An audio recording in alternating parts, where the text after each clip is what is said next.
Notícias. Momento terapia.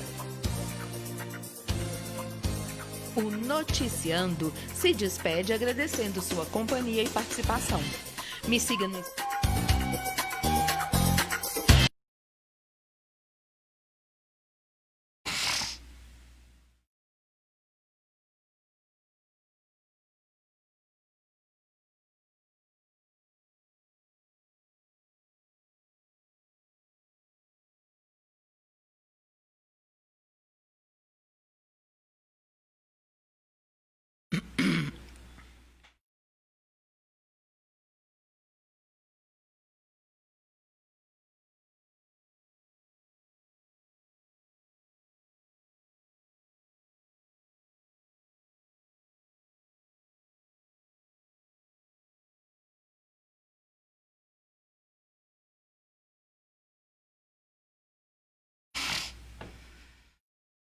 Olá, pessoal!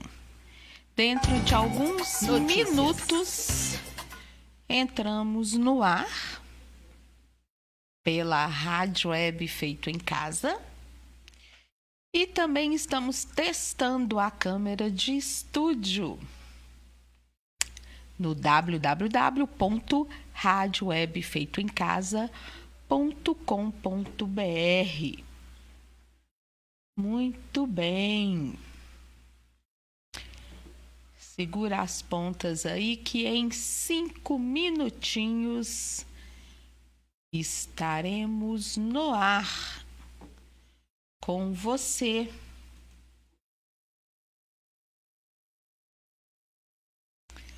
Enquanto isso, você pode ouvir a Rádio Web Feito em Casa.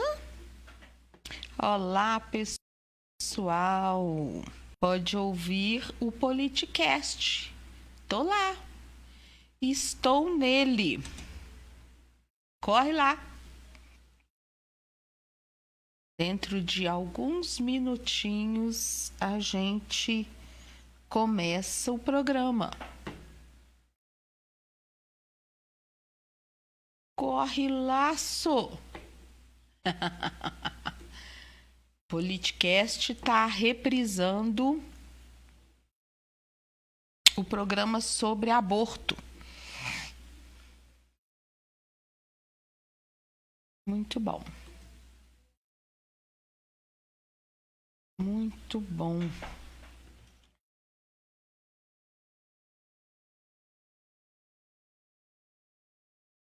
Depois eu vou divulgar onde está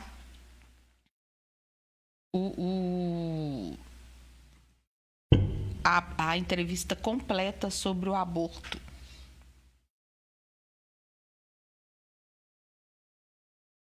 Certinho. Vamos ouvir uma musiquinha enquanto isso? Vamos lá. Com vocês, Charlie Brown Jr. e Raimundo.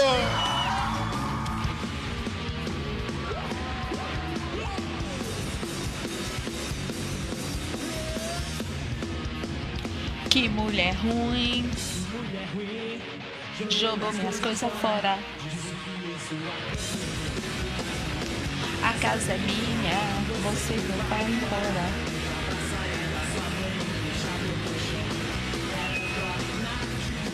Telharia é campeão do mundo. Arrasando tanto que eu lembro parei que ela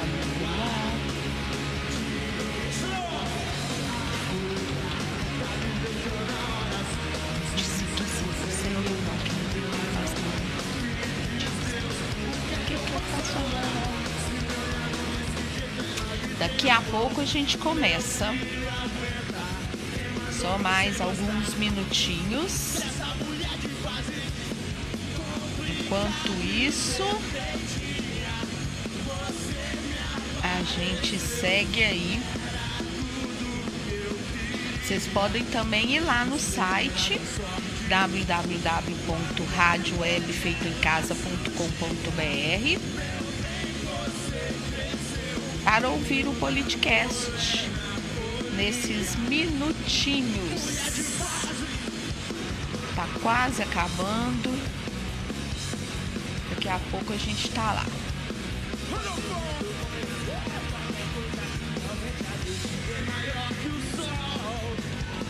Também pode interagir pelo site, lá no chat do site, ou ainda pelo Facebook, onde entramos ao vivo daqui a pouquinho. Logo, logo a gente começa.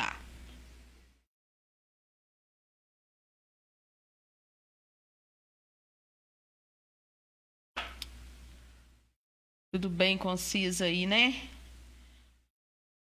Vão se achegando. Muito bem. Muito bem. Contagem regressiva, meu povo. Não me abandona, não. Não me abandona, não. Temos assuntos interessantíssimos para discutir hoje. Nem te conto. Nem te conto.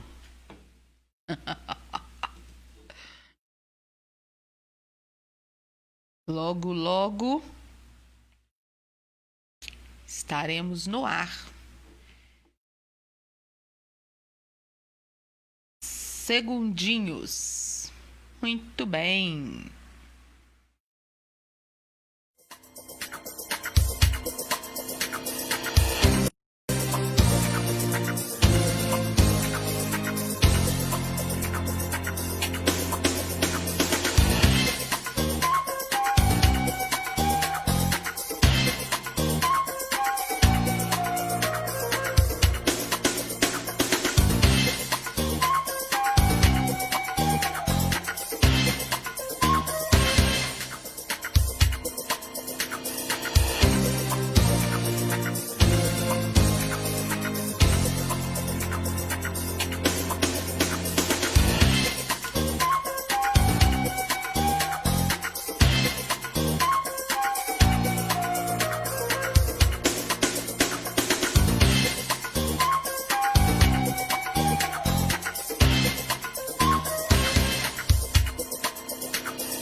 Pela sua rádio web feito em casa, o programa Noticiando.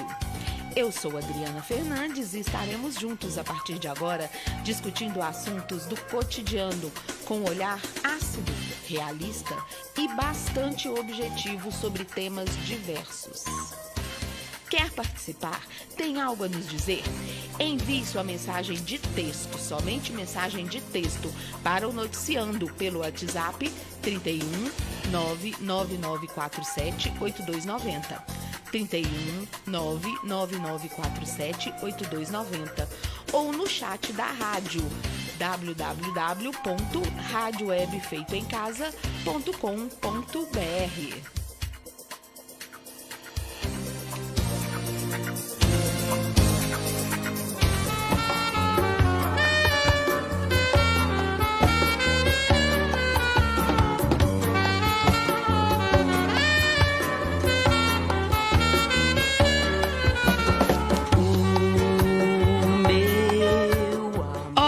Olá, meu povo, olá, minha pova. Espero que estejam todos muito bem nesta noite deliciosa de sexta-feira.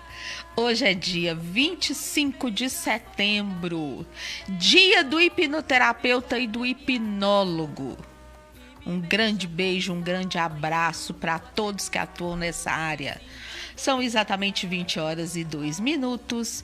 Pegue sua taça, seu copo, sua xícara. O que você está tomando nessa noite de sexta? Se acomoda no seu sofá, na sua mesa, seja lá o que você estiver bebericando. E vem comigo ao vivo pelo Facebook da Rádio Web Feito em Casa. facebook.com Rádio Web Feito em Casa 1. Ou pelo site da rádio, www.radiowebfeitoemcasa.com.br.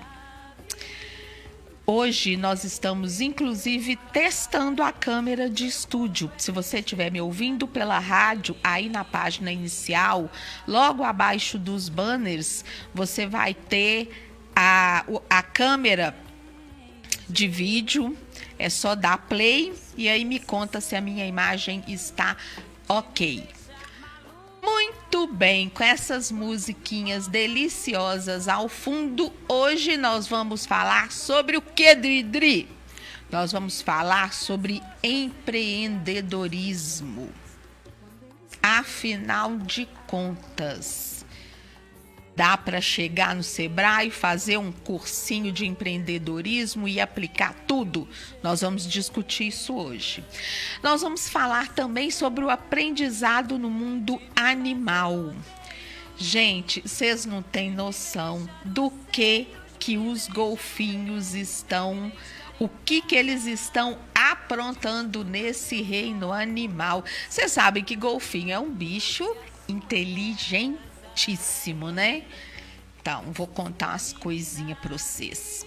Nós vamos falar também sobre o efeito psicológico do uso de medicamentos.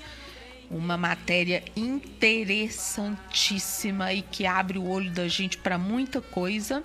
E vamos falar ainda sobre amor entre casais. Amor entre um casal específico cuja história eu quero trazer para vocês para discutirmos algumas questões muito bacanas. No momento terapia, nós continuamos discutindo os pressupostos da programação neurolinguística e o que nós vamos falar hoje é sobre o fato de que todas as pessoas possuem em si mesmas recursos de que necessitam ou podem criá-los. Adriana, que é isso? Vou contar para vocês no nosso momento terapia. Fica comigo que o programa hoje tá bom demais. Pela sua cabeleira vermelha, pelos raios desse sol, e lembrando a você que a pandemia tá passando, as coisas estão voltando ao pseudo-normal. Você precisa divulgar seu negócio, seu produto ou seu serviço e nós estamos à sua disposição para fazer essa publicidade. Lembre-se, propaganda é a alma do negócio. Entre em contato com a Rádio Web Feito em Casa e peça o seu orçamento.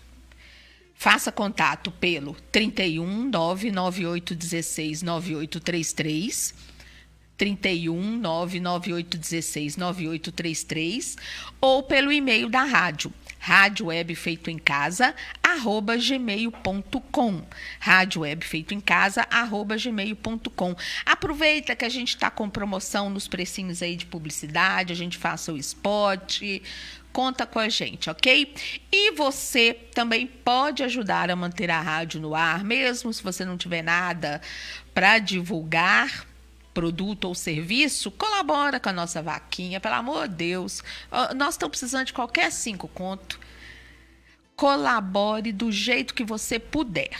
Se você for no site vaca.me/1313162, você vai doar a partir de R$25. Ah, Diana, R$25 é muita coisa. Tá bom. Vai lá no site da rádio, www.radiowebfeitoemcasa.com.br. Lá tem o banner onde a gente está falando sobre a doação pelo PagSeguro. É só clicar ali e você doa a partir de R$5. R$5. O que é R$5, meu povo? Colabore com a Rádio Web Feito em Casa. Obrigada. pelo fogo do teu corpo centelha, pelos raios desse sol. Apenas apanhei na beira-mar, um táxi pra estacionar. Apenas apanhei na beira-mar. Notícias.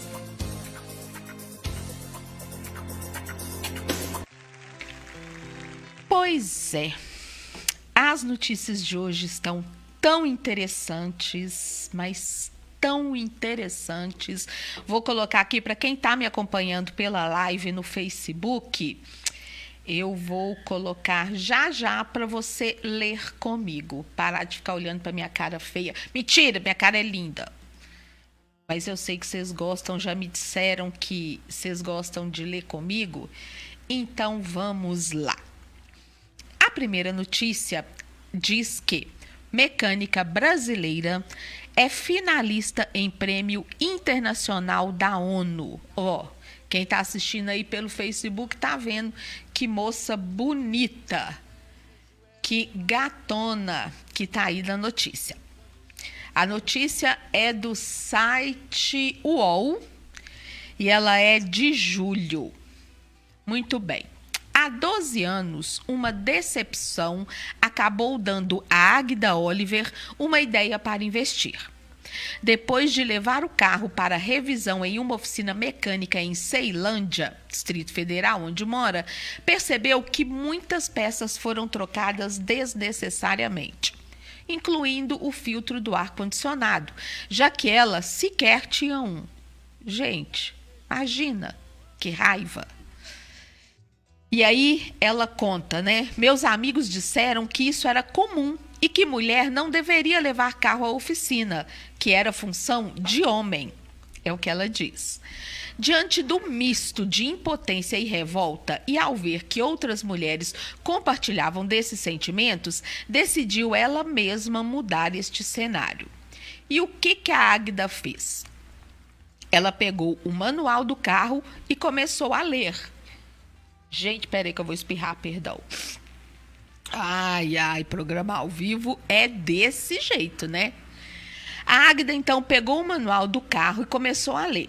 Acabou achando tudo muito interessante. Abre aspas. Foi então que tive a ideia de abrir minha própria oficina, a Meu Mecânico, onde as mulheres pudessem se sentir à vontade, além de terem a chance de conhecer pelo menos um pouco sobre seu automóvel, com as mecânicas que eu pretendia contratar, conta a Águida. A empresária, até então bancária, se preparou por 2 anos, entre mapeamento de negócios, curso de mecânica, gestão e marketing em vendas. E foi um desses cursos que a levou ao prêmio Empretec Woman in Business Award. Eu não sei falar inglês não, tá? Então vocês leem comigo. Empretec Woman in Business Award. Acho que é assim. Gente, eu quero ressaltar aqui, o que eu quero falar primeiro é, ela se preparou por 2 anos. Ela aprendeu mecânica, mas não só aprendeu mecânica, ela fez mapeamento de negócios, ela estudou gestão e marketing. Eu sou advogada também, abri o escritório e não conseguia cliente. Uma dificuldade tremenda de sobreviver da advocacia, porque eu não conseguia formar a carteira de cliente. E além da minha dificuldade de fazer esse networking, eu sou uma pessoa muito antissocial, tinha também a questão de gestão. Eu nunca estudei gestão de carreira, gestão de negócio. Um escritório de advocacia é um negócio. Então, você fica 5 anos na faculdade, não estuda nada de gestão, e aí você abre seu consultório, ou você abre seu escritório, você abre seu negócio e dá com os burros na água. E aí, depois é que você descobre que você deveria ter estudado empreendedorismo, você deveria ter estudado mapeamento de negócios, você deveria ter estudado marketing, gestão, etc, etc, etc. Então, olha que interessante a visão dessa mulher. Eu sou muito contra coisas do tipo essa divulgação de tem que fazer empreendedorismo, isso, aquilo. Gente, eu não tenho tino para empreendedorismo. Não tenho. Qualquer negócio que você botar na minha mão vai falir. Qualquer produto que você botar na minha mão não vende. Porque eu não gosto. Eu não quero. Eu não quero ter que me preocupar, voltando para a área, por exemplo, da advocacia. Eu não quero ter que me preocupar com o processo do cliente, com o cliente, com o juiz, com o promotor, com a outra parte, com o que eu tenho que lidar no fórum e ainda questões de gestão, questões relativas à gestão do meu escritório. Se eu curtisse isso, eu ia fazer administração. Quem gosta, tem gente que tem tino. Eu tenho um amigo que é advogado, mas que é um puta do administrador. Beleza. Não é o que eu gosto, não é o que eu quero. Se eu gostasse, tudo bem, eu faria um curso de gestão. Mas não é o que eu gosto, não é o que eu quero. Então, voltando aqui para a reportagem sobre a moça, ela se preparou 2 anos. Ela é uma empreendedora nata. Ela teve essa visão de que não bastaria estudar mecânica para ela abrir uma oficina. Ela estudou uma série de outras coisas importantíssimas para você gerir um negócio. E aí a matéria continua. Um curso oferecido pelo Sebrae, com metodologia da ONU, ajuda homens e mulheres a identificarem oportunidades de negócio e desenvolverem planos para novas empresas. Empreendedorismo é isso. Não é meramente você aprender a gerir um negócio. É você ter olho, ter capacidade de identificar oportunidade de negócio. Lacuna no mercado, nicho de mercado. E essa mulher foi super feliz. Essa raiva que ela passou quando ela foi na oficina e que fizeram sacanagem com ela, trocaram peças sem precisão, nossa, foi o que de melhor podia acontecer na vida dela, que mudou a vida dela para melhor. Interessantíssimo isso. Bom, para reconhecer iniciativas femininas de impacto, o Sebrae indica nomes para uma sigla aqui, UNCTAD, que é uma Conferência das Nações Unidas sobre Comércio e Desenvolvimento, criadora da premiação que eu falei antes que ela ganhou. A comissão da premiação deste ano, 2020, recebeu 32 indicações de 13 países, todas as regiões em desenvolvimento. De todas as regiões em desenvolvimento, incluindo 17 da América Latina, 7 da Ásia, 6 da África e 6 da Europa. Do Brasil foram 5 indicações. O Brasil é um país com uma forte rede de empreendedoras. Vejam, é um programa específico para mulheres empreendedoras. A finalista do Brasil tem um perfil muito impressionante que, sem dúvida, facilitará o empoderamento das mulheres. Tornou-se ainda mais importante na atual crise, uma vez que a pandemia da Covid-19 teve um impacto particularmente negativo nas mulheres empresárias, devido à sua superrepresentação em setores vulneráveis a bloqueios, explica a Tatiana, que é a chefe da divisão de investimentos e empresas dessa Conferência das Nações Unidas. As brasileiras têm um forte histórico de desempenho nesse prêmio e já estiveram entre as 10 finalistas várias vezes desde 2008. Gente, olha que potencial. Mulheres brasileiras dando show em conferência da ONU sobre seus negócios, sobre empreendedorismo. Patrícia Paz Silva Giordani recebeu o 2º lugar em 2012, enquanto uma categoria especial premiou Rosana Marques sobre promoção de exportação em 2018. O evento, que acontece a cada 2 anos, em 2020 será nos Emirados Árabes, ainda sem data prevista por causa da academia. Bom, a Águida, essa moça da academia, ela entrou com um investimento inicial de 45 mil. Gente, 45 mil não é brinquedo, não. Não é brinquedo mesmo. E vocês vão me perguntar, ai, Adriana, mas tem que ter tanto dinheiro assim para empreender? Tem.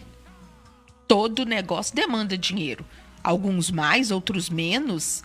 Mas se você está se preparando, se você tem um projeto bom, você vai encontrar linhas de financiamento. Aqui não está dizendo que ela tinha esse dinheiro. Com certeza não tinha. Ela é uma mulher eu estava lendo em outros sites, em outras reportagens também, ela é uma mulher oriunda de uma classe média baixa. Depois virou bancária, as coisinhas foram melhorando e com certeza com bancária ela deve ter noção de financiamento, ela deve ter contatos e canais de investimento, etc, etc. Ela arrebanhou essa grana, tá? Então, assim, claro que precisa de grana, claro que precisa de investimento. Com o investimento inicial de 45 mil, a Águida se deparou com muitos problemas na hora de desenvolver seu plano de negócios há 10 anos. Um deles foi encontrar mulheres aptas ao trabalho. Olha, ela quer montar algo para mulheres com mulheres. Abre aspas, muitas querem aprender, mas infelizmente não poderia ensinar a todas. Já cheguei a ter 2 mecânicas trabalhando, mas hoje tenho apenas uma, lamenta. Então a maioria dos funcionários dela continua sendo homem. Antes da pandemia do coronavírus, sua oficina atendia em média 300 carros por mês. Gente, vocês têm noção do tamanho desse negócio, dessa mulher? Que bacana!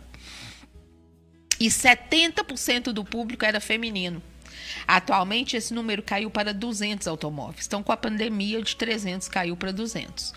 Por causa disso, ela reduziu o número de funcionários de 10 profissionais para apenas 4. Seu negócio cresceu nesses 10 anos entre 4% a 8% ao ano. Então, olha, ela também não fica estagnada, que é outra questão de empreendedorismo, é que seu negócio ele tem que estar crescendo sempre. Se você estagnar, tá ruim. Então, vem crescendo nesses 10 anos entre 4% a 8% ao ano, mas 2020 deve sentir o impacto da crise. O primeiro semestre para ela sofreu uma queda de 11,5% no faturamento. Além do trabalho na oficina, a Águida também repassa seu conhecimento por meio de palestras e workshops, mas apesar disso, na hora de usar suas ferramentas sobre as rodas de um carro, ainda enfrenta a desconfiança de homens e até de mulheres. A pessoa chega na oficina, vê que é mulher, já com certeza deve fazer cara feia, se não conhece previamente a história, não sabe a história daquela oficina, daquele estabelecimento, né? Abre aspas, não é uma unanimidade. Alguns chegam à oficina procurando pelos mecânicos. É triste, pois sabemos da nossa competência, mas respeitamos a vontade do cliente, explica a dona do negócio. Entre seus clientes também estão idosos e o público LGBT+, que, segundo ela, procuram a oficina por causa do tratamento acolhedor e a transparência nas informações. Ela acredita que a indicação ao prêmio pode valorizar e incentivar cada vez mais mulheres para que tomem a frente dos negócios. Ainda não somos reconhecidas nem ocupamos o lugar que deveríamos. Estamos na fase de provar muito e o tempo todo. Acredito que temos muitas mulheres fortes que abrem as portas e que brigam para isso, mas há ainda uma jornada longa pela frente. Muito bacana a história dessa mulher. Gostou? O que você achou dessa história? Tem algum caso para me contar? Entre em contato com a gente, deixa um recadinho aí na live, para você que está assistindo a live no Facebook, ou no site da rádio, lá no nosso chat do site www.radiowebfeitoemcasa.com.br, ou ainda no WhatsApp 31 99947 8290. 31 99947 8290.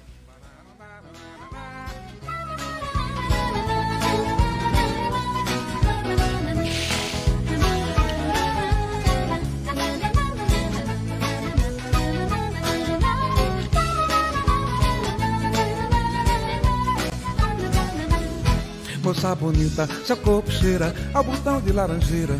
Eu também não sei se é, imagine desatino. É um cheiro de café, ou é só cheiro feminino, ou é só cheiro de mulher.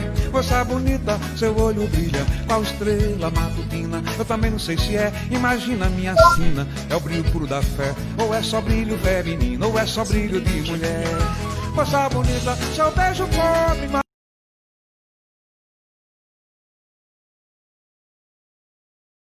Esse beijo assassino nos seus braços de mulher.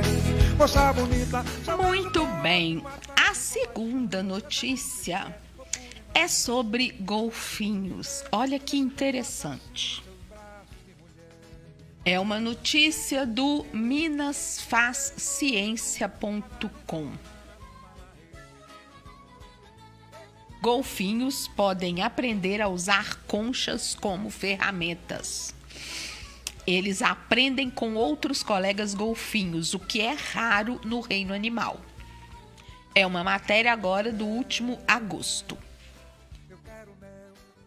Golfinhos são animais lindos e fascinantes, concorda? E cada nova pesquisa sobre estes incríveis mamíferos aquáticos revela ainda mais sobre a sua inteligência. Pesquisadores descobriram que golfinhos de um determinado tipo na Austrália possuem um comportamento raro e curioso. Eles são capazes de aprender com outros golfinhos a utilizar conchas como ferramenta de pesca.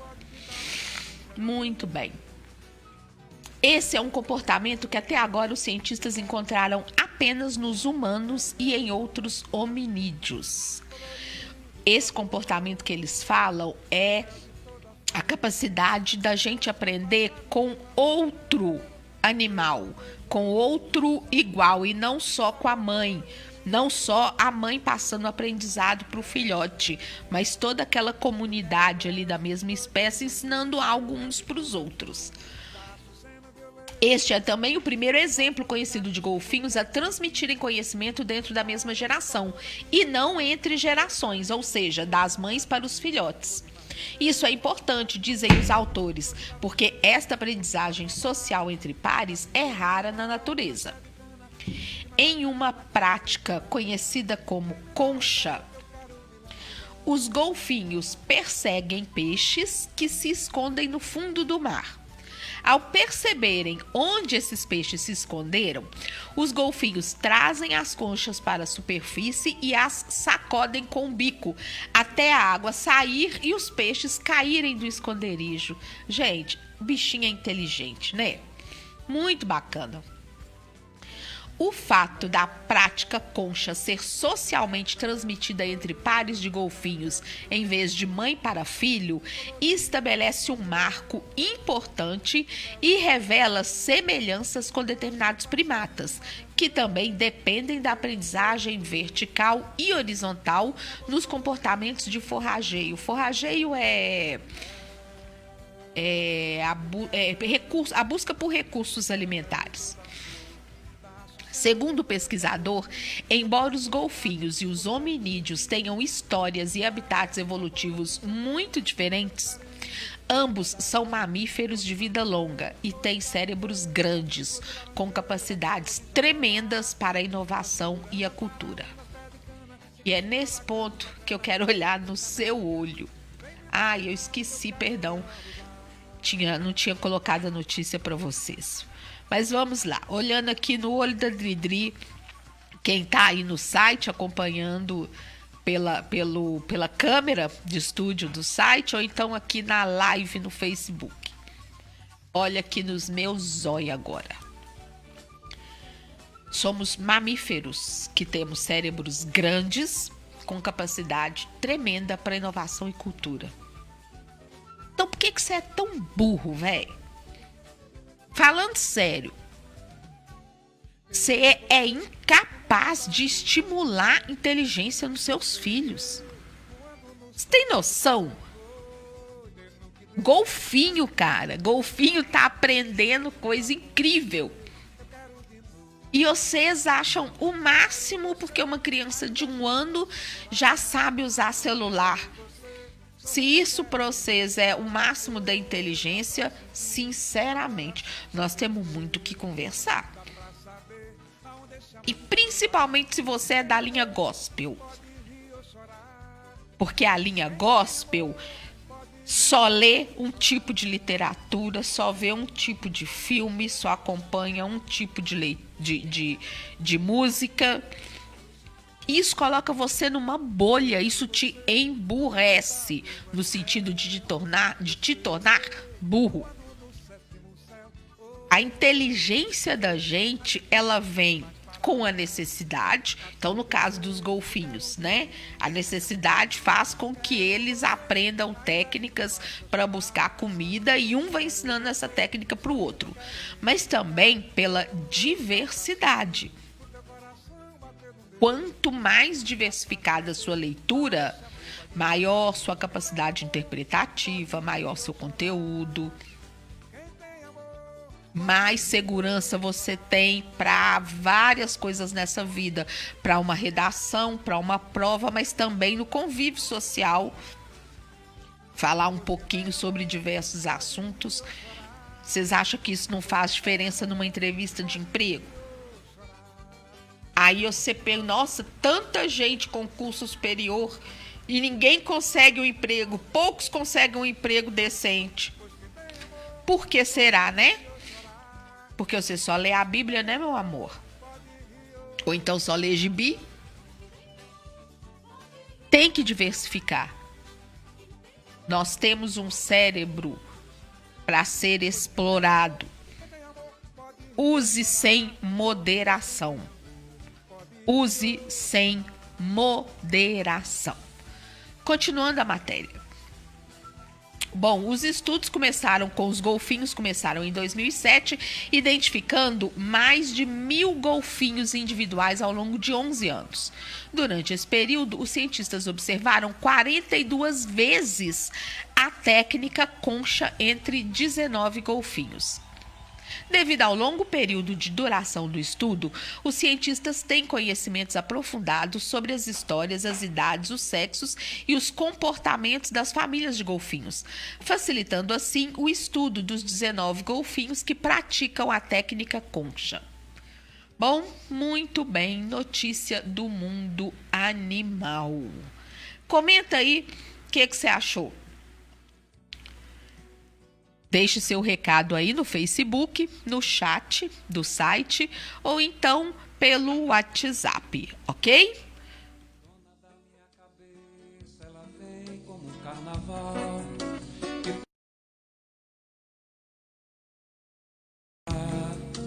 É demais. Não há um porto seguro, futuro também não há. Mas faz tanta diferença quando ela dança, dança. Eu digo e ela não acredita, ela é bonita demais. Eu digo e ela não acredita, ela é bonita, é bonita. Digo e ela não acredita, ela é bonita demais. Eu digo e ela não acredita. Bom, deixa eu mandar beijinhos e beijinhos e beijinhos aqui no Facebook para Genira Milane, para Cida Carneiro, para Dona Magali, para Rosa Rodrigues e o povo lá do Ipseng.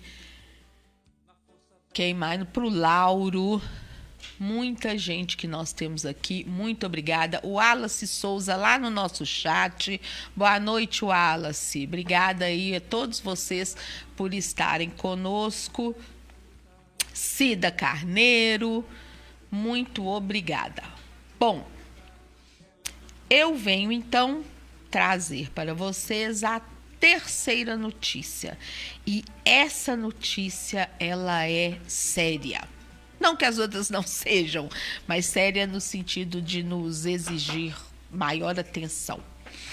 Ela fala sobre o mal psicológico que os remédios nos causam. É uma matéria do jornal cidademg.com.br. Ela é de agosto. Abre aspas. Não sei, parece que o remédio me deixou boba e eu fui aceitando a situação como estava. Fecha aspas. Abre aspas. Quando minha mãe me estressa demais, eu tomo um remédio e vou dormir. Aí passa. Fecha aspas. Abre aspas. Eu tomo essa medicação há tantos anos e até hoje estou assim. Parece que tenho um problema muito grave. Fecha aspas. Essas 3 frases me foram ditas por pacientes em minha clínica. O que todas elas têm em comum refletem o fenômeno social atual e historicamente recente, que denominamos de medicalização da vida. É o que diz o Dr. Rodrigo Tavares Mendonça, colunista. A medicalização da vida é um problema social da contemporaneidade. Inúmeros profissionais da saúde estão trabalhando para mudar a percepção da sociedade de que a medicação é a solução para situações problemáticas do dia a dia. Instituições como o Conselho Federal de Psicologia, o Conselho Federal de Medicina e o Ministério da Saúde, além de pesquisadores nacionais e internacionais, resolveram intervir nessa situação. O médico Dante Senra, colunista do UOL, resumiu bem o processo de medicalização da vida em um artigo publicado em maio do ano passado. Abre aspas. Atualmente, temos tomado medicamentos que não precisamos para tratar doenças que não temos. Sim, gente, eu leio demais sobre isso, estudando programação neurolinguística e outras áreas correlatas, o quanto a gente busca solução em medicamento, muitas vezes sem necessidade. E aí ele continua aqui.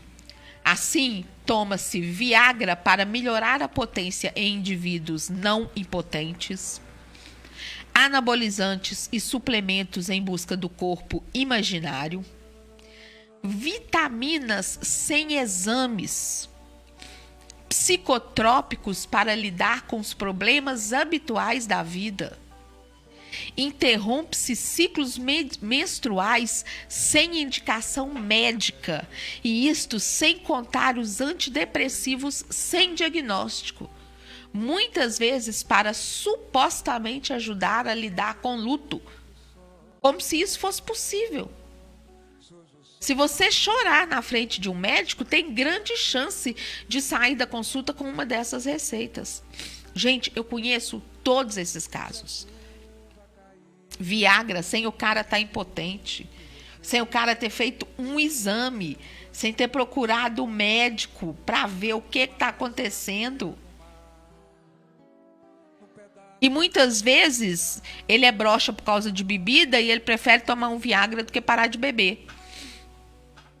Anabolizante e suplemento, né? Não vou nem entrar nesta seara. Vitamina sem exames, idem. Psicotrópicos são esses remédios que psiquiatras, psicólogos nos indicam para lidar com problemas habituais da vida. Tem gente que não consegue lidar com o luto. Tudo bem, quando se trata de uma doença emocional, uma doença mental diagnosticada, tudo bem. Mas se você não tem uma doença psicológica, uma doença mental diagnosticada, se você não tem uma depressão diagnosticada, meu amor, você não precisa de ajuda para lidar com o luto. Luto é algo natural. Mas a gente adora uma fluoxetina, né? Que horror. Bom, continuando a matéria. Voltando às minhas pacientes, vou agora abordar os efeitos psicológicos da medicalização da vida. O primeiro que destaco é o sofrimento por sofrer. A crença de que se tem tudo para ser feliz e que, por isso, devia-se estar feliz. Fica-se triste por estar triste. A pessoa com essa crença passa a se culpar por vivenciar sentimentos de tristeza ou ansiedade. Não raro considera os sentimentos negativos um sinal de fracasso ou de fraqueza. A conclusão lógica proveniente dessa crença é a de que existe alguma coisa de errado com a pessoa. Então, a medicação pode ser a solução. O problema dessa crença, além do duplo sofrimento, está no que a pessoa não vê. Que a sua vida, apesar de poder estar dentro do padrão aceitável para a sociedade, não está como ela gostaria que estivesse. Assim, em vez de colocar o foco nas situações problemáticas da vida, pensa-se que o problema é interno. Gente, qual o problema de você chorar 3 dias, uma semana por uma perda? Normal. Não precisa buscar medicamento para isso. Ah, passou de uma semana, aí a gente tem que começar a pensar. Mas também não é tomar remédio, não. É buscar um médico ou um psicólogo antes. Eu tenho um caso muito interessante da minha tia. Se ela estiver me ouvindo, um beijão para ela. Ela estava sentindo muita falta de ar. Muita falta de ar. Como ela já teve pânico, ela saía na rua, ela se cansava. Ela ficava com medo. Aí ela ela tinha um gastro agendado, então ela aproveitou para tratar do assunto. E contando para ele que já teve pânico, ele diagnosticou então que o pânico tinha voltado e receitou para ela um remédio para pânico. Quando ela me ligou contando isso, levei um susto. E a sorte é que ela comprou o remédio, mas não tinha nem aberto a caixa. E eu falei com ela, você está proibida de tomar esse remédio. Eu vou aí, a gente vai ver que merda é essa, o que está acontecendo. Mas antes que eu fosse lá, por exemplo, eu tinha combinado de ir lá numa quinta. Na terça-feira ela estava passando muito mal. Minha mãe foi lá para socorrê-la, levar lá ao médico. Levou para o hospital. Sabe por quê que a minha tia estava com falta de ar, cansada quando saía à rua? Porque ela está com câncer de pulmão. Diagnosticada por um gastroenterologista como pânico. Hoje ela está bem, está ótima, está se tratando, está bem melhor do que o prognóstico indicava e aleluia. Mas vocês entenderam o que eu estou contando para vocês? A gravidade do que eu estou contando para vocês? Um gastroenterologista receitando remédio para pânico, que quem tinha que diagnosticar era um psiquiatra, com base nas informações passadas por uma paciente de quase 80 anos, sozinha, sem a presença de um familiar, e que na verdade era com o pulmão tomado por tumores. É brincadeira. E ela feliz porque achou o remédio que recebeu do médico a receita e comprou o remédio que ia resolver os problemas dela. Gente, isso é um absurdo. Isso é um crime. Isso é um crime. E a gente tá assim. Tô contando o caso da minha tia, mas eu acabei de falar. Quantos homens tomam Viagra sem necessidade? E o que tem de clínico geral receitando fluoxetina? Uai, se você não dá conta de lidar com os problemas da vida, meu amor, vamos investigar isso. Eu acho assim, um absurdo as coisas que a gente ouve em consultório sobre essa medicalização dos sentimentos, que aqui no caso da matéria eles estão chamando de medicalização da vida. Bom, e aí a matéria continua. E esse é o segundo efeito psicológico que quero destacar. Tenho recebido na clínica muitas pessoas que vivenciam longos casamentos infelizes, que aceitam manter uma imagem aceitável para a sociedade por medo da solidão, ou por acreditarem que é o melhor para os filhos. Essas pessoas vivem uma vida que não querem viver, então adoecem. Ai, gente, claro, óbvio. Se você está fazendo alguma coisa a contragosto, mais cedo ou mais tarde você vai adoecer. Bom, então adoecem, desenvolvem especialmente transtornos depressivos e ansiosos.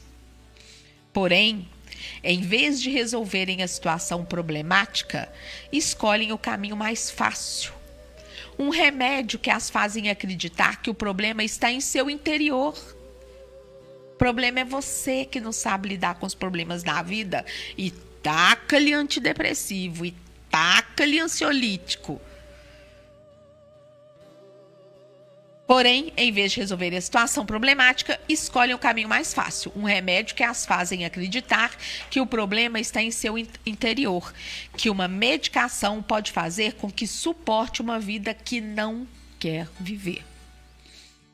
E felizmente ou infelizmente, a medicação é capaz de fazer isso, de diminuir a tristeza e a ansiedade mesmo diante desse tipo de situação.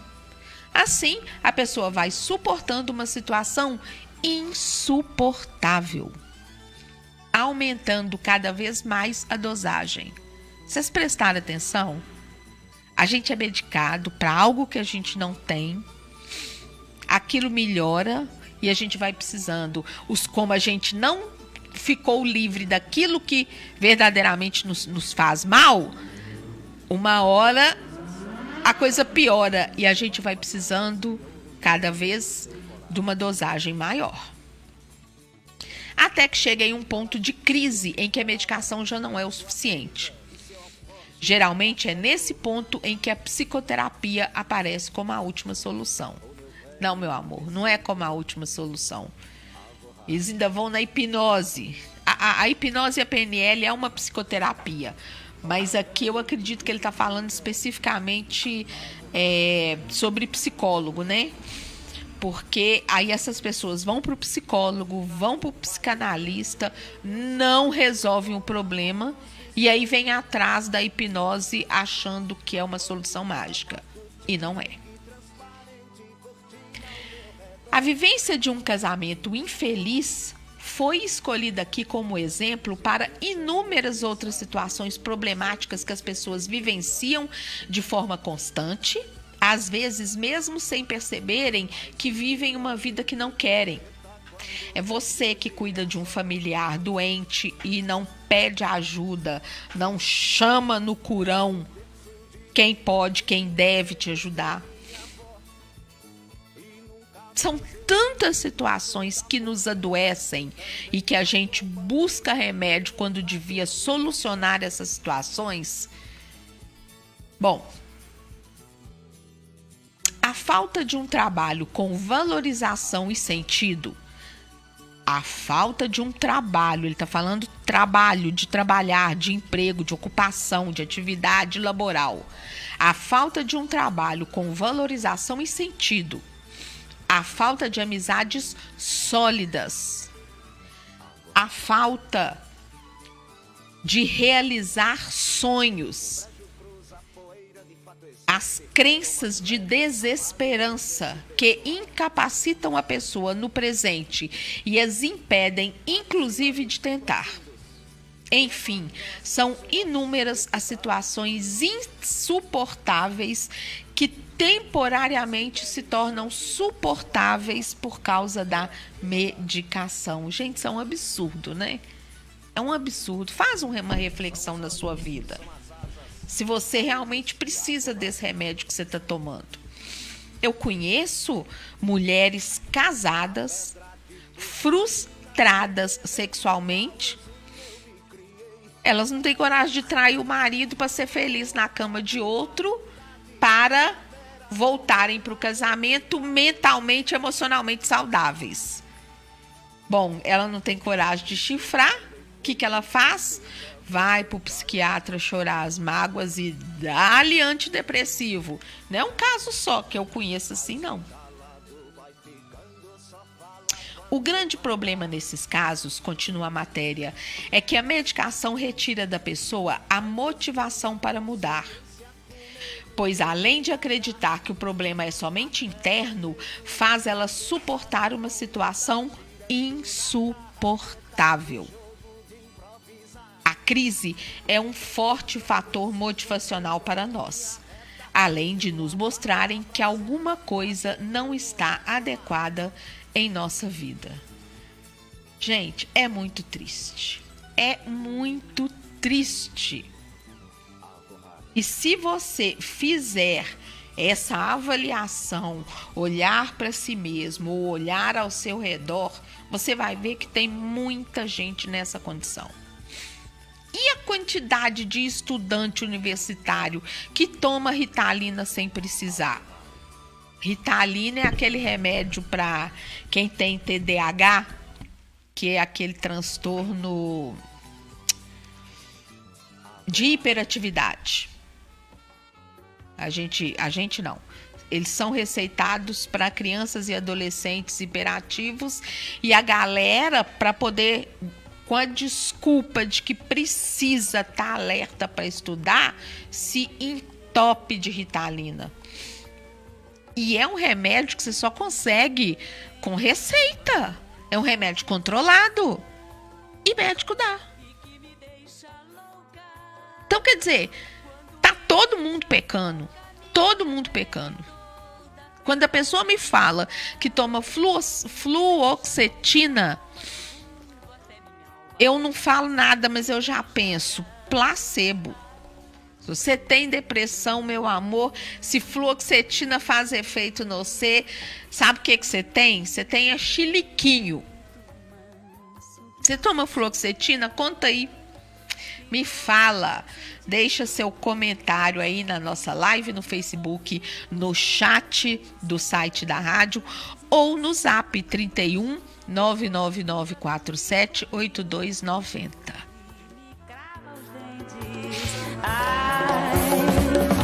Eu sou sua menina, viu?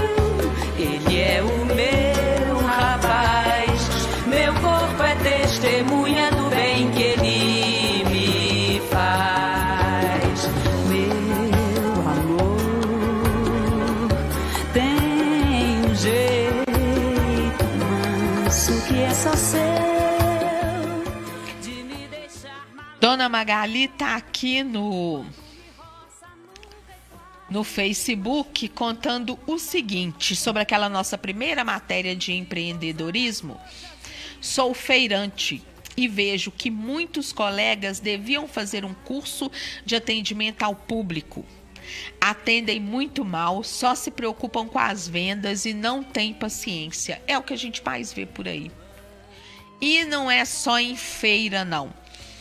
É em muita empresa, em muito estabelecimento comercial, tem cada atendente que dá vontade de se pegar pelos cabelos e...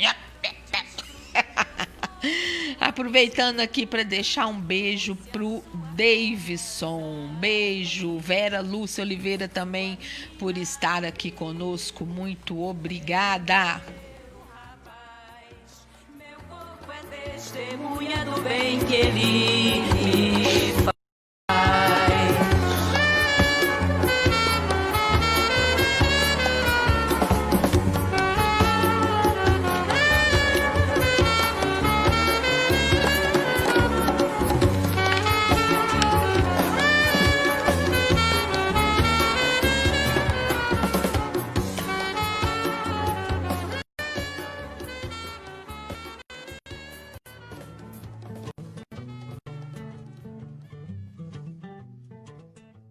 A nossa quarta matéria é sobre a história de um casal. a moça ficou doente.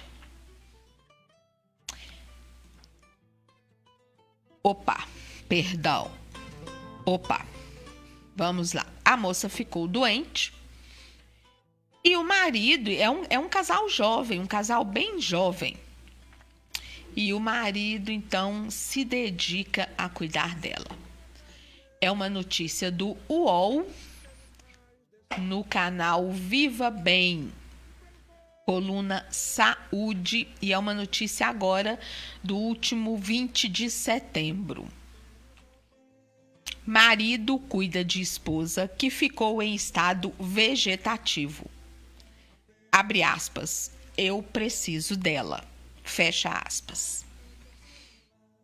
Desde 2018, o motorista de aplicativo Davi Alexandre, de 27 anos, olha que novinho, se dedica à esposa Bruna, de 26, que ficou em estado vegetativo aos 24 anos.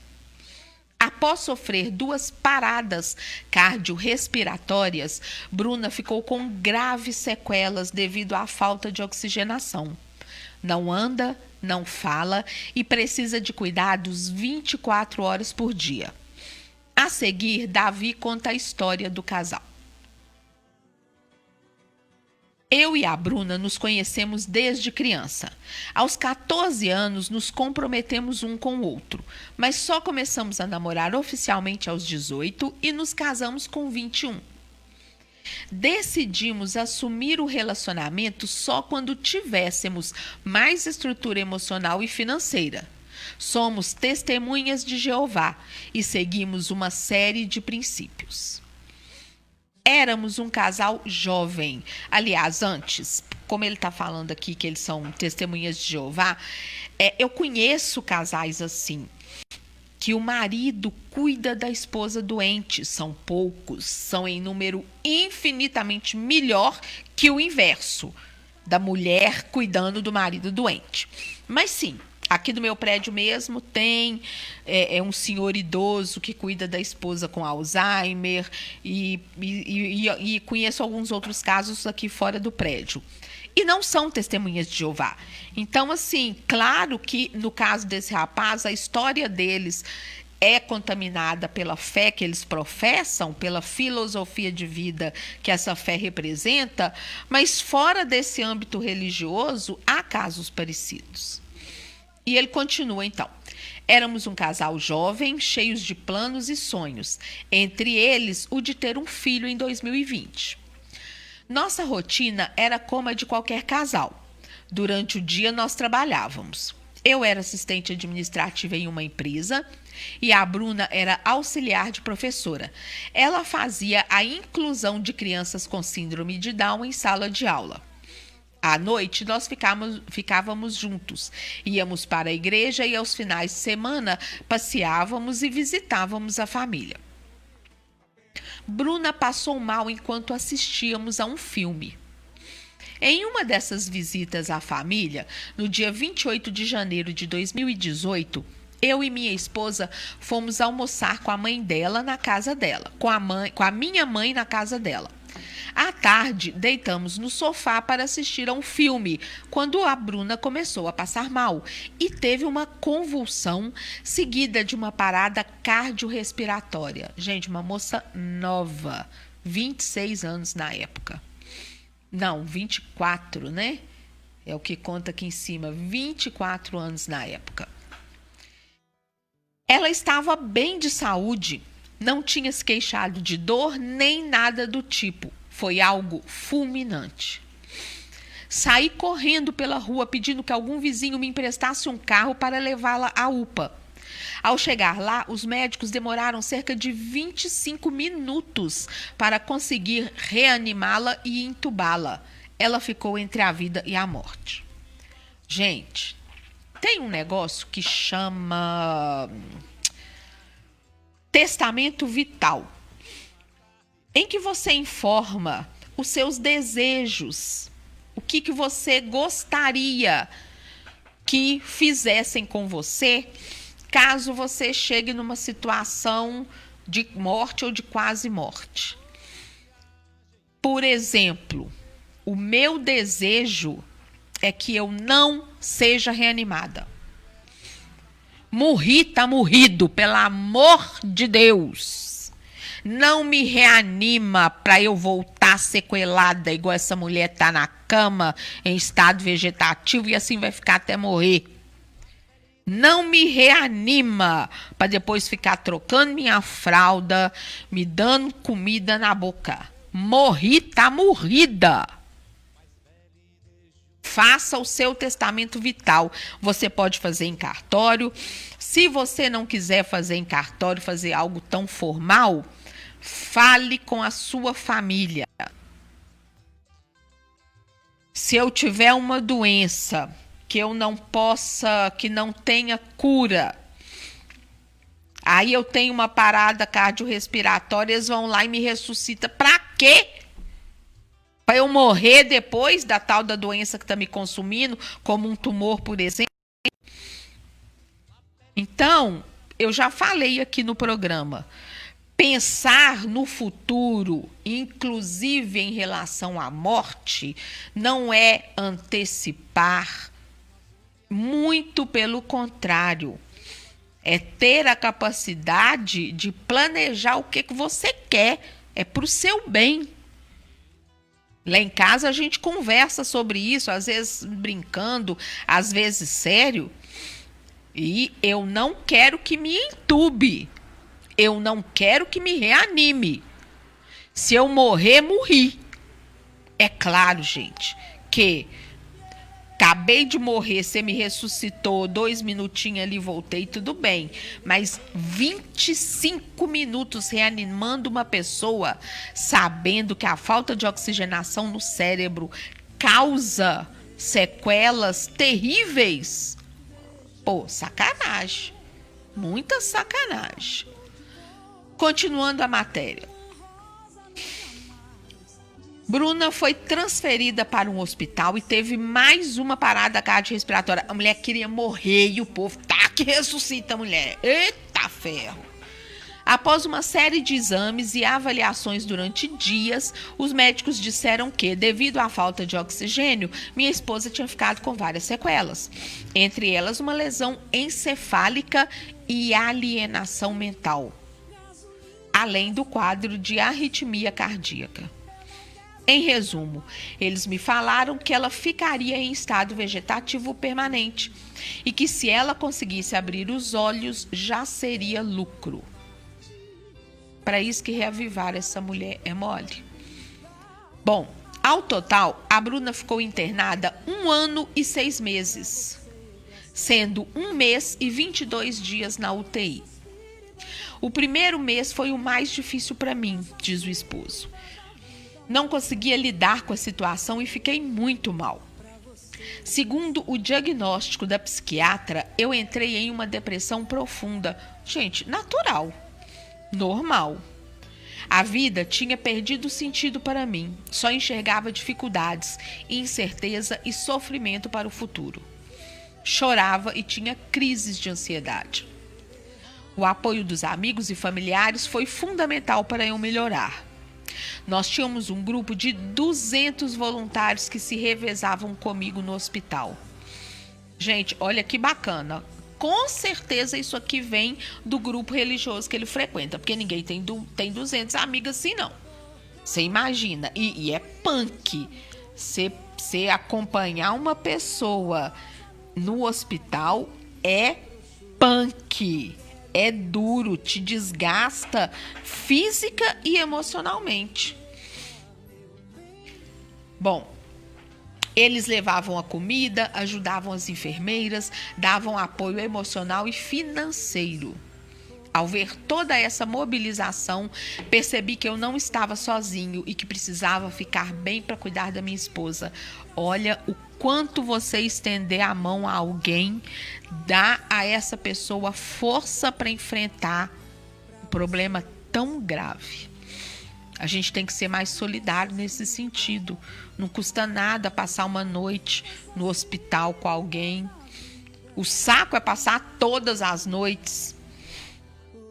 Custa passar uma noite, custa se oferecer para sacrificar um domingo seu para ficar com alguém doente, para aquele familiar e descansar. A gente tem que pensar mais nisso. Aí ele continua. Após mais de 1 ano e meio no hospital, entre altos e baixos, a Bruna apresentou uma boa evolução, surpreendendo os próprios médicos. Ela passou a respirar sozinha, a movimentar alguns membros do corpo e a demonstrar pequenas emoções, como semblante de riso e de choro. Em agosto de 2019, ela recebeu alta e veio para casa. Montei um quarto hospitalar para ela, com cama, aparelho de oxigênio e de aspiração. O convênio oferece uma assistência em domicílio, que inclui a visita do médico uma vez por mês, fisioterapia e fonoaudiologia 2 vezes na semana. E diariamente uma técnica de enfermagem para auxiliar no banho. Gente, isso faz uma diferença. Quem tem familiar doente, que não tem esse suporte, sabe a falta que isso faz. Durante o dia, cuido da minha esposa e à noite trabalho. Durante o dia, cuido da minha esposa, ajudo no banho, troco fralda, dou comida, acompanho as terapias, limpo a casa e resolvo as questões burocráticas. Quando a Bruna estava internada, fui demitido da empresa que trabalhava como assistente administrativo porque não estava rendendo o esperado. Pois é, né? Quando ela voltou para casa, comecei a trabalhar como motorista de aplicativo. Geralmente trabalho quando aparece alguma corrida ou depois que ela dorme, das 20 horas às 3 da madrugada. Minha mãe e minha sogra ficam com ela nesse período e sempre que preciso sair para resolver alguma coisa. Elas e uma amiga me ajudam muito. Atualmente, as despesas com a Bruna estão em torno de 7 mil por mês. O auxílio doença foi rejeitado 2 vezes. Bom, eles devem entrar na justiça para ver isso, porque se ela estava empregada, ele conta que ela era auxiliar de professora. Então, tem que ver isso. Às vezes estava numa escola particular e não estava registrada, né? Pois é. Vivemos com a minha renda e com as doações de amigos, familiares e desconhecidos. Os dados para quem quiser nos ajudar estão no meu Instagram, @Bruna e Davi Amor. Davi com D mudo no final. Bruna e David com D mudo Amor. Bruna e Davi Amor. Estou tentando arrecadar fundos com as vaquinhas para comprar uma medicação do Canadá que age como um suplemento para recuperação neurológica associado à fisioterapia. O custo do tratamento para 3 anos é cerca de R$100 mil. Mesmo em estado vegetativo, converso bastante com a Bruna e sigo uma das orientações médicas, que é estimular a memória dela com detalhes. Relembro os momentos que ela viveu, conto como foi o dia do nosso casamento, um passeio legal que fizemos ou uma comida gostosa que comemos. Vejam, ele estimula a criação ou a retomada de sinapses neurais para estimular o cérebro dela funcionar. Isso é muito interessante. Além disso, conto da nossa rotina e estudo a Bíblia com ela. Nas nossas conversas, sempre peço para ela ter fé, paciência e paz, que o tratamento é longo, mas está dando resultado. Desistir da Bruna seria uma covardia. Diariamente declaro meu amor por ela e digo que sempre estarei ao lado dela.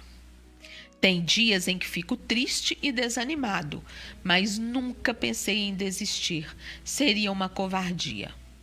renova as forças em Deus Jeová, e quando vejo o semblante dela sereno, e tranquilo. Na questão da intimidade, os médicos disseram que não haveria problema em ter relações sexuais com a Bruna. Eles comentaram que para alguns pacientes no mesmo estado que ela, a experiência foi boa. Por mais que eu sinta falta de fazer sexo com a minha esposa, acho que não é o momento para isso. O amor e o respeito prevalecem sobre esse desejo. Gente, eu acho tão complicado isso, porque se a moça não tem discernimento, me parece estupro. Sexo não consentido. A Adriana, ela vai esboçar alguma forma de prazer. Tudo bem. Então você vai ali aos pouquinhos, experimentando, tocando e vendo quais são as reações dela. Mas ainda assim, como os médicos disseram, vocês vão lembrar que a matéria mais acima disse que houve perda de cognição, houve perda de capacidade mental. Então é como se fosse uma criança. E se o entendimento dela é de uma criança, não há que se falar em consentimento para fazer sexo. Então, assim, muito me espanta médicos dizerem isso. Eu conheço o caso de um rapaz que foi atropelado. Eu acompanho eles no Instagram e no TikTok. Ele perdeu massa encefálica e ele ficou inicialmente no estado vegetativo, mas a esposa estimula tanto esse cara que ele tá bem melhor, apesar de ele ainda ter muita sequela. Ele ainda tem muita dificuldade para falar, ele só balbucia, ele ainda tem muita dificuldade motora. Um lado dele tá todo paralisado, com o outro ele já tá conseguindo ter um pouquinho de movimento, até meio quase conseguindo segurar algumas coisas, mas o intelecto dele tá preservado. Ele não sofreu perda de capacidade cognitiva. Ele compreende tudo que se passa. A mente dele, em termos de capacidade de cognição, não foi afetada. E eles fazem sexo. E ele até, a esposa não se sentia bem, mas de tanto ele insistir, eles conversaram com os médicos e foi aconselhado que sim, tudo bem. E aí, tá beleza. O cara tá todo sequeladinho lá, mas a capacidade mental dele tá preservada. Ele quer sexo, ele esboça a vontade de fazer sexo. E aí, tudo bem. Mas no caso dessa moça, a matéria disse que ela não ficou com a cognição preservada. E aí é como se o marido estivesse cuidando de uma criança. E eu acho que fazer sexo nesse contexto, sinceramente, eu acho complicadíssimo. Bom, e ele continua aqui. Alguns seguidores no Instagram já sugeriram de me casar com outra mulher, colocar a Bruna em uma casa de repouso e viver a minha vida. Muitas pessoas acham que ela precisa de mim por todas as limitações na saúde dela, mas a verdade é que eu preciso dela. Gente, cada um sabe de si. Esse moço é de uma fortaleza absurda. Esse amor que ele tem por essa mulher é algo sublime, sublime. Mas é direito dele, assim como é direito seu, esposa, assim como é direito seu, mãe, assim como é direito seu, filho, pegar a pessoa de quem você cuida e colocar numa clínica. Por muitos motivos. Essa família, vocês perceberam, esse caso que eu trouxe, eles têm um apoio de amigos, de familiares, de desconhecidos, que a maioria de nós não tem. Eles têm um plano de saúde que manda uma técnica de enfermagem todo dia. Não é a realidade da maioria das pessoas. E às vezes você mantém o seu familiar acamado, acreditando que colocar numa clínica é abandonar. Não é. Abandonar é colocar numa clínica e não ir visitar, não ir vigiar. Porque na clínica a pessoa tem fisioterapeuta, a pessoa tem médico, a pessoa tem técnico de enfermagem, a pessoa tem tanto profissional que, bom ou ruim, bem ou mal, estão ali. E você, muitas vezes sozinho, com a ajuda de uma ou outra pessoa, tá penando para dar conta. Seu emocional arrebentado. E o pior, sem capacidade, sem tempo, sem condição de trabalhar, amanhã você não aposenta. Esse seu familiar vai morrer cedo ou tarde. E aí você vai para o mercado de trabalho com que experiência? Com que estudo? Então, não é abandono você colocar alguém numa clínica. Não é abandono assumir que você não está dando conta. É normal, é natural. Só não deixe de vigiar, de visitar. Não deixe de ver o bem-estar, de acompanhar a evolução da pessoa nessa clínica. Da mesma forma, se você é esposa de um homem acamado, se você é marido de uma esposa acamada, procurar sexo com outras pessoas, se apaixonar por outras pessoas, isso não é problema.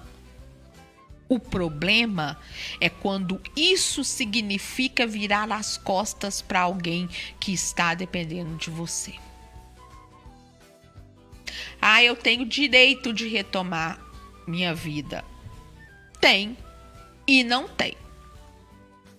Tem alguém que está dependendo de você. Retome sua vida parcialmente.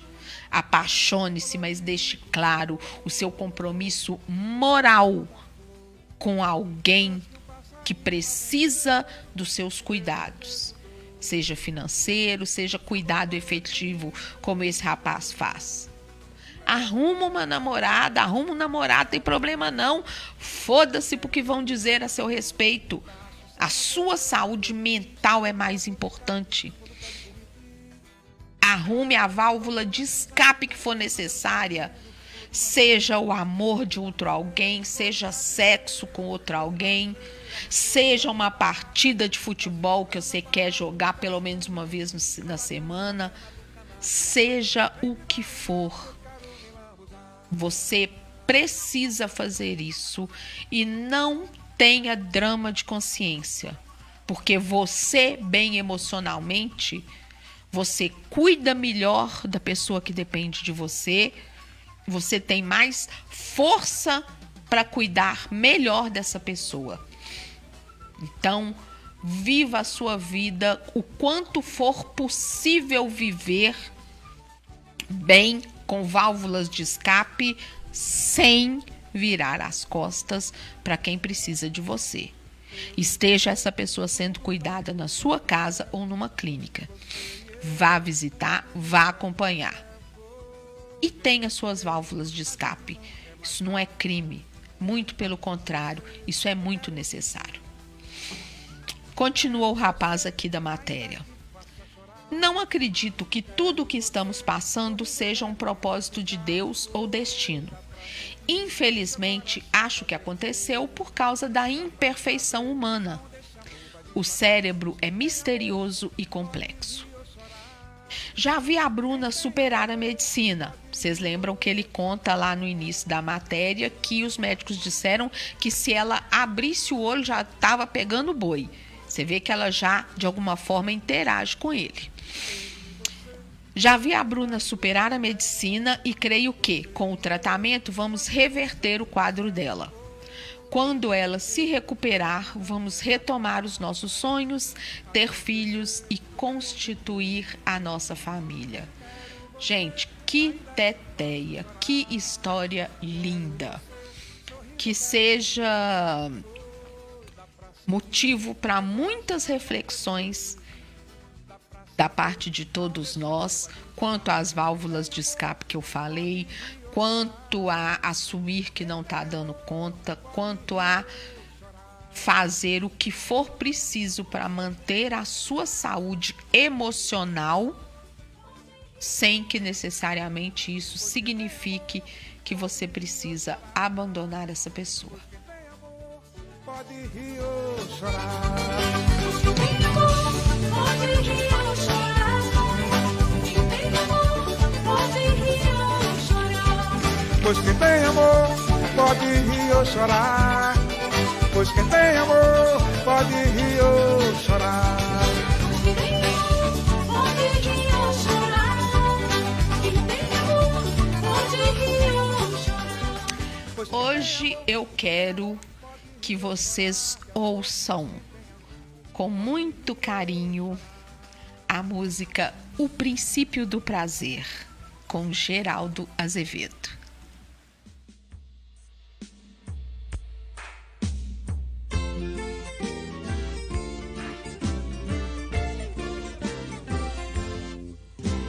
Juntos vamos esquecer tudo que doeu em nós. Nada vale tanto pra rever tempo que ficamos sós. Faz a tua luz brilhar pra iluminar a nossa paz. O meu coração me diz: fundamental é ser feliz. Juntos vamos acordar o amor, cariciar as canções. Deixa entrar o sol da manhã, a cor do som. Eu com você sou muito mais. O princípio do prazer, sonho que o tempo não desfaz. O meu coração me diz: fundamental é ser feliz. Meu coração me diz: fundamental é ser feliz. Juntos vamos esquecer tudo que doeu em nós. Nada vale tanto pra rever tempo que ficamos sós. Faz a tua luz brilhar pra iluminar a nossa paz.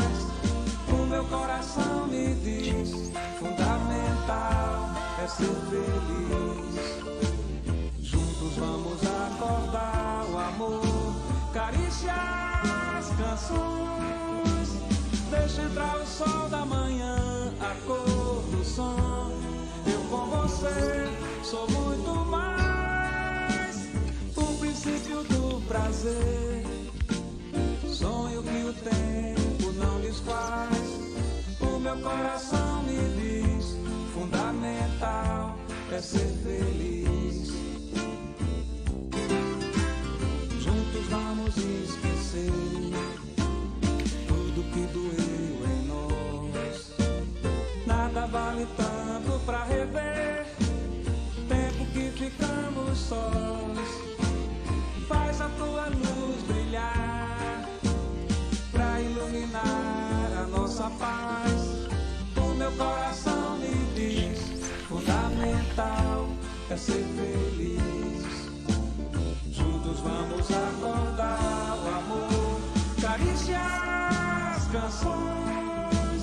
Deixa entrar o sol da manhã, a cor do som. Eu com você sou muito mais. O princípio do prazer, sonho que o tempo não desfaz. O meu coração me diz: fundamental é ser feliz. Meu coração me diz: fundamental é ser feliz. O meu coração me diz: fundamental é ser feliz.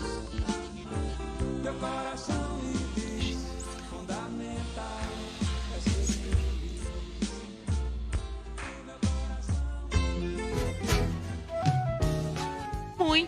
bem, você ouviu Geraldo Azevedo com a música deliciosa O Princípio do Prazer.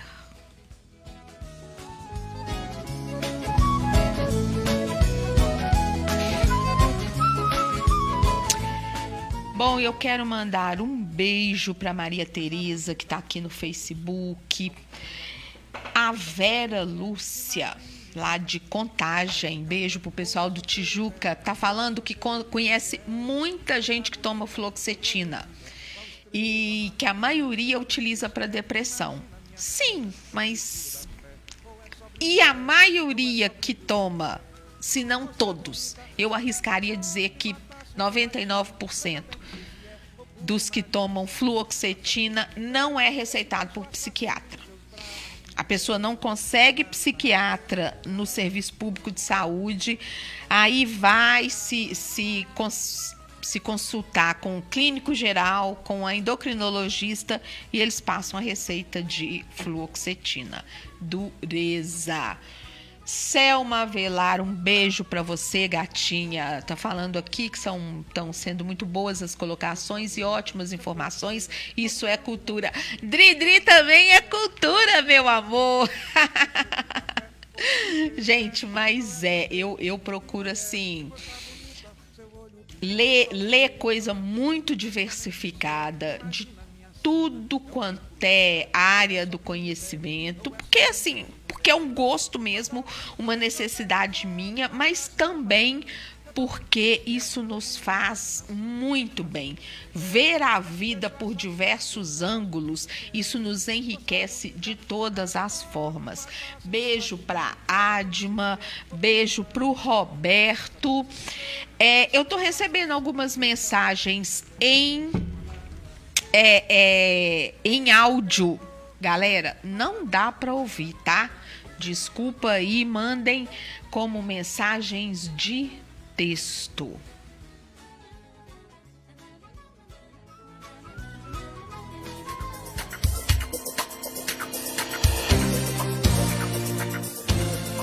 Momento terapia.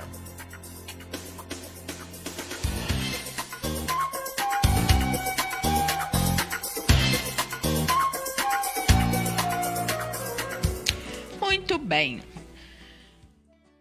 No momento terapia de hoje, nós vamos continuar falando dos pressupostos da PNL e hoje especificamente sobre o pressuposto que fala que todos nós possuímos todos os recursos de que necessitamos ou podemos criá-los.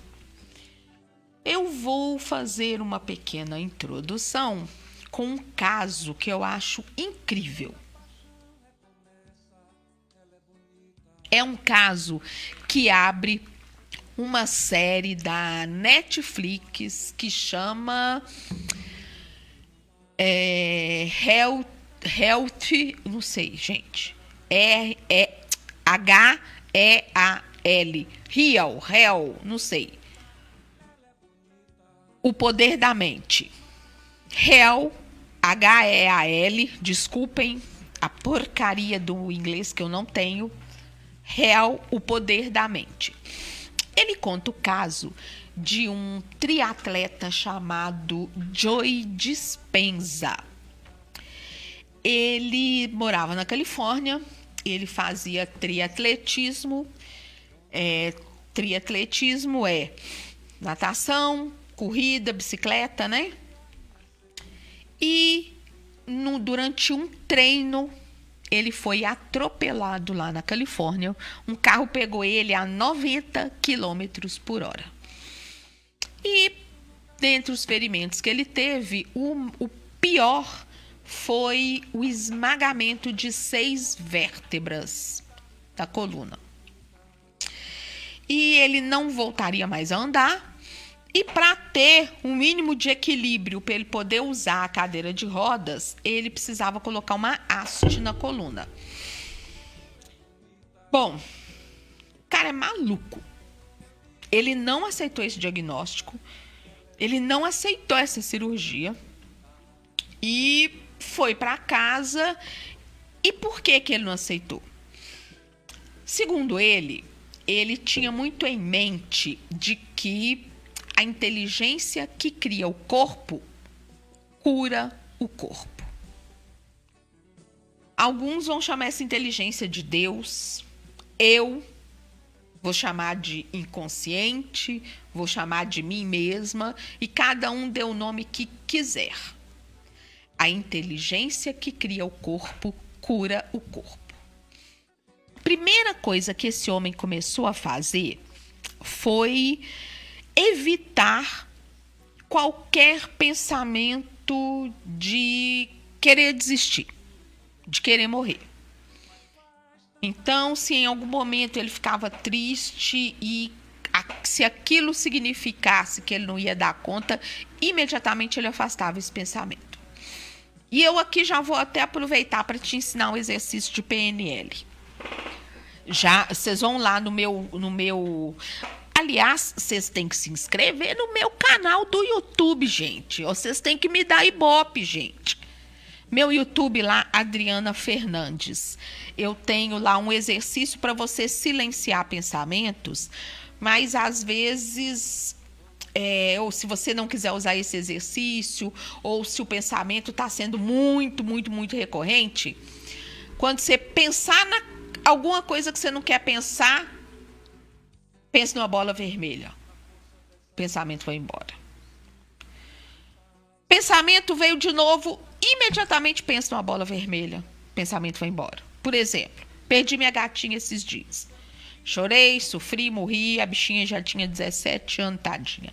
Então, eu não podia nem achar ruim dela morrer, né? Já estava na hora mesmo, apesar que estava boazinha e tudo, mas a gente sabe que, né, os bichos, nossos amores não são eternos. Então, beleza, sofri, chorei, vivi o luto. Para mim, foi uma perda importante, sim. Mas vamos supor que eu ainda hoje não estivesse bem. Hoje deve estar completando uns 15 dias. Não, menos, uns 12 dias. Bom, se aquele pensamento vem, me causa um sofrimento tamanho que eu não consigo conduzir minha vida normalmente, fazer minhas tarefas rotineiras, eu tenho que parar de pensar naquilo.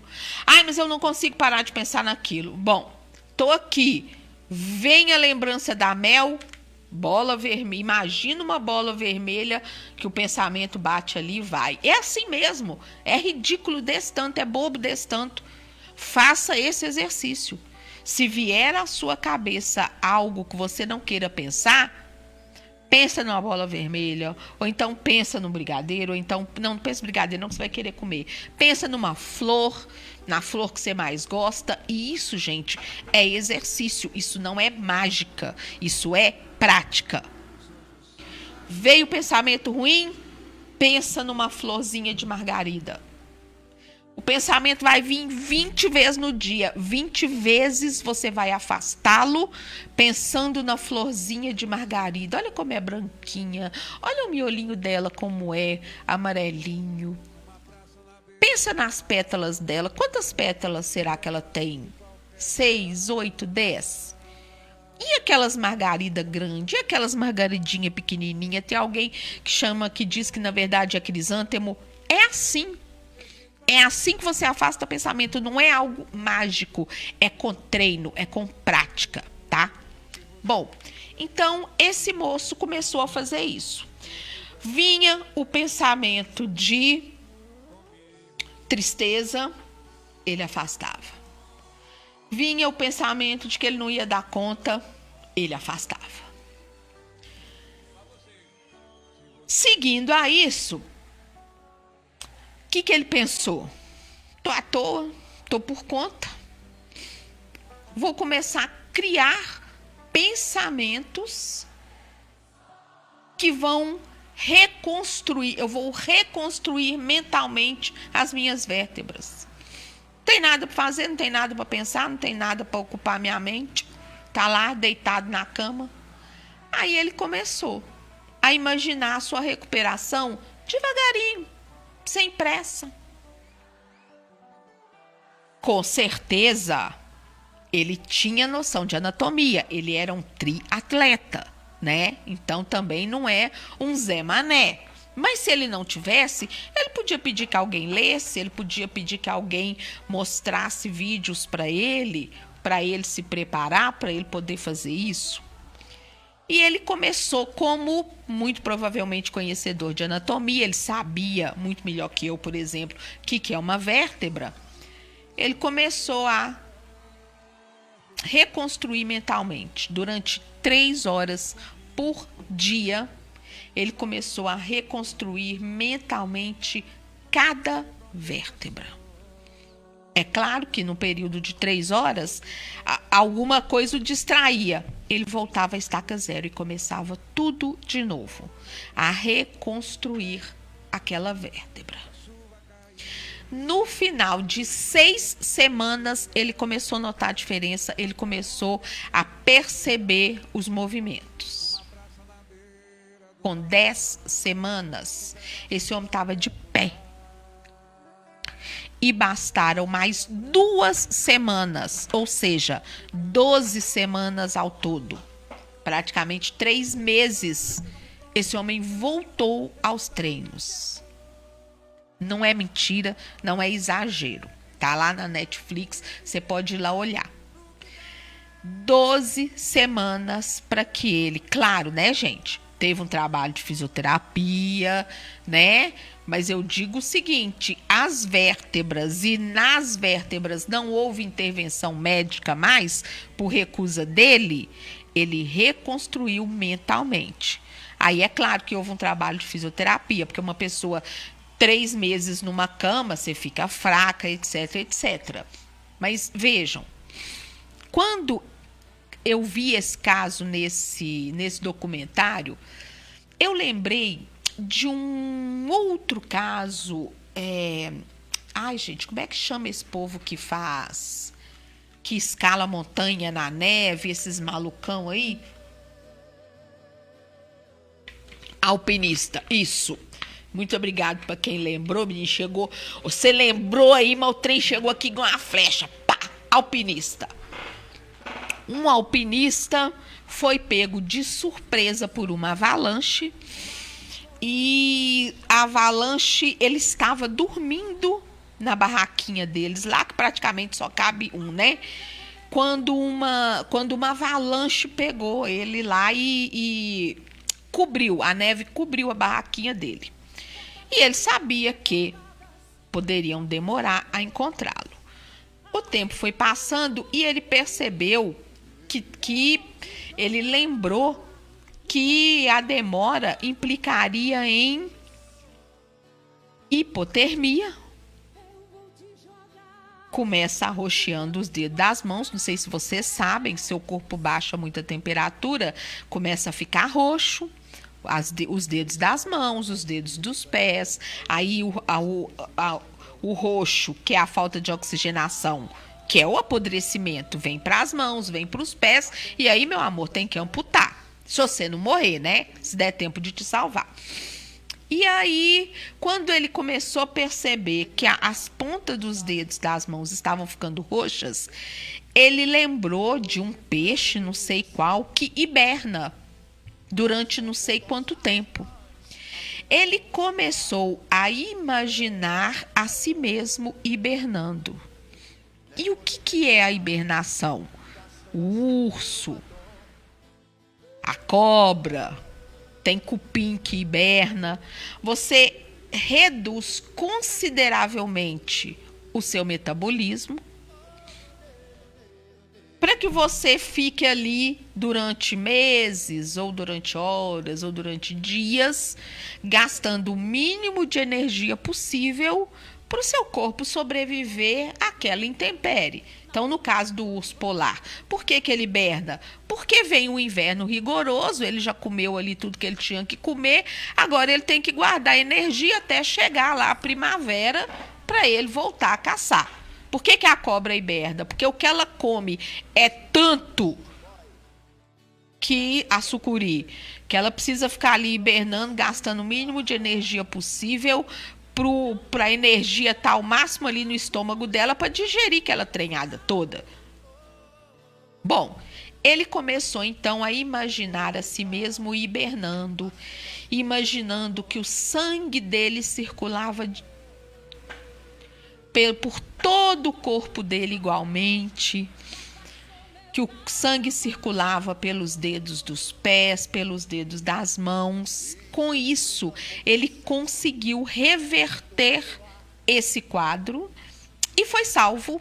Foi a tempo, aí a equipe de busca o encontrou e beleza, o cara foi salvo e contou isso, que ele conseguiu ficar alguns dias vivo porque ele literalmente hibernou, e ele hibernou, ser humano não hiberna.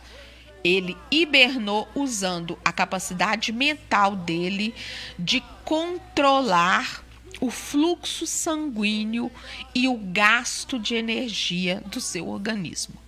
Imediatamente, quando eu vi o caso desse cara das vértebras, eu lembrei do caso desse alpinista e vem a calhar com tudo que a gente acredita na programação neurolinguística.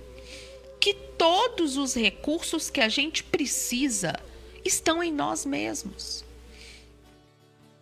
E eu não falo de uma habilidade ou de um talento. Por exemplo, todos nós temos recurso para aprender. Deixe seu like nesse vídeo, inscreva-se no canal e ative as notificações. Curta nossa página no Facebook, facebook.com, Rádio Web Feito em Casa 1, e nos adicione no Instagram, @Rádio Web Feito em. Obrigada!